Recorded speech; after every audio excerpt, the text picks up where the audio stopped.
Hi friends, welcome to Shira and spicy. Palappam ഇഷ്ടപ്പെടാത്തവരായിട്ട് ആരും തന്നെയില്ല. അപ്പോൾ നമുക്ക് ഇന്നൊരു പെർഫെക്റ്റ് പാലപ്പത്തിൻ്റെ റെസിപ്പി ആയാലോ. പെർഫെക്റ്റ് എന്ന് പറഞ്ഞാൽ നല്ല പോലെ നന്നായിട്ട് വരും നമ്മൾ ഈ ഒരു രീതിയിൽ തയ്യാറാക്കുകയാണ് കേട്ടോ.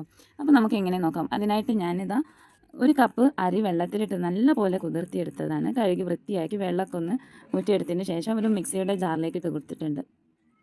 ഇനി ഇതിലേക്ക് ഒരു കപ്പിലേക്ക് ഒരു കപ്പ് തേങ്ങ ചിരകിയതും കൂടെ ചേർത്ത് കൊടുക്കുക. ഇനി ഇതിലേക്ക് ഒരു 3/4 കപ്പോളം നമ്മുടെ ചോറുണ്ടല്ലോ, ചോറും കൂടെ ചേർത്ത് കൊടുക്കുക. അരക്കപ്പ് മുതൽ 3/4 കപ്പോളം കേട്ടോ ചോറും കൂടെ ചേർത്തിട്ട് ഇതിലേക്ക് അരച്ചെടുക്കാൻ പാകത്തിന് വെള്ളം ഒഴിച്ച് കൊടുക്കുക. ഒരുപാട് കൂടി പോകരുത്, നല്ല തിക്കിൽ വേണം നമ്മുടെ മാവ് അരച്ചെടുക്കാൻ. അപ്പോൾ നമുക്ക് ഈ ഒരു രീതിയിലൊന്ന് അരച്ചെടുക്കാം.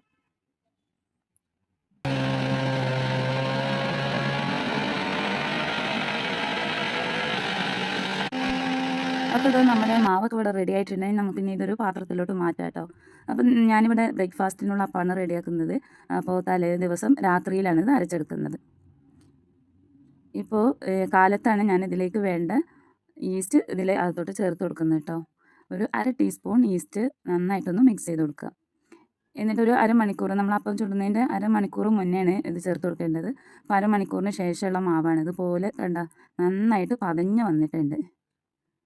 നിങ്ങൾക്ക് കാണുമ്പോൾ മനസ്സിലാവുണ്ടാവും, നല്ലപോലെ പതഞ്ഞ് വന്നിട്ടുണ്ട്. ഇനി നമുക്ക് സ്റ്റൗവിലൊരു അപ്പച്ചട്ടി വെച്ചിട്ട് നന്നായി ചൂടാക്കിയതിന് ശേഷം ഇതുപോലെ ഒഴിച്ച് കൊടുത്തതിന് ശേഷം ഇതുപോലെ ഒന്ന് ചുറ്റിച്ചെടുക്കാം.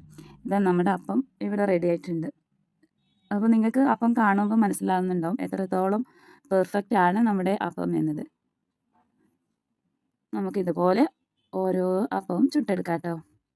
അങ്ങനെ നമ്മുടെ നല്ല സോഫ്റ്റും ടേസ്റ്റിയുമായിട്ടുള്ള അപ്പം റെഡി ആയിട്ടുണ്ട്. അപ്പോൾ എല്ലാവരും ഇതുപോലെ ഒന്ന് ട്രൈ ചെയ്ത് നോക്കണം കേട്ടോ. മാത്രമല്ല, നിങ്ങൾക്ക് വീഡിയോ ഇഷ്ടമായാൽ ലൈക്ക് ചെയ്യാനും ഷെയർ ചെയ്യാനും മറക്കരുത് കേട്ടോ. ഇതുപോലത്തെ റെസിപ്പീസുമായിട്ട് നമുക്ക് വീണ്ടും കാണാം. അപ്പോൾ കൂട്ടുകാരെല്ലാവരും ഇതുപോലെ ഒന്ന് ട്രൈ ചെയ്ത് നോക്കുക. തീർച്ചയായിട്ടും നിങ്ങൾക്ക് ഈ ഒരു പാലപ്പം ഇഷ്ടമാവും.